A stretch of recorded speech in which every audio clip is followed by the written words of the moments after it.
नमस्कार, आपण पाहत आहात मराठवाडा लाईव्ह न्यूज आवाज जनतेत. आपण भादरपुरा येथील मन्नाड नदीच्या पुलावर आहोत.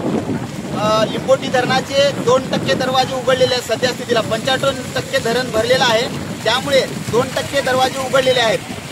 जर वरून पाण्याचा प्रवाह वाढला त्यामुळे प्रशासनाने सतर्कतेचा इशारा दिलेला आहे की कोणत्याही क्षणी आपल्याला लिंबोटी धरणाचे दरवाजे उघडण्यासाठी तयार आम्ही सज्ज आहोत. त्यामुळे लोकांनी, नदीकाठच्या लोकांनी आपण सुरक्षित ठिकाणी जावं. आपली जनावरे, आपली गुरे असतील तर त्या नदीच्या काठून दूर न्यावीत असा इशारा दिला आहे. पण आता सध्या स्थितीला आपण मन्नाड नदीच्या पुलावर आहोत भादरपुरा येथे. या ठिकाणी कुठेही प्रशासनाने फलक लावले नाही आणि प्रशासन या ठिकाणी सज्ज नाही आहे.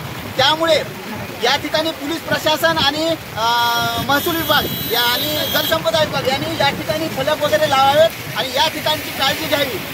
या ठिकाणी पूर्ण पब्लिक या ठिकाणी बघण्यासाठी येत आहे. परंतु जर वरून धोक्याची पातळी वाढली आणि पुलाचे धरणाचे दरवाजे उघडले गेले तर या ठिकाणी धोका होऊ शकतो. त्यामुळे प्रशासनाने तात्काळ या ठिकाणची काळजी घेणे गरजेचे आहे.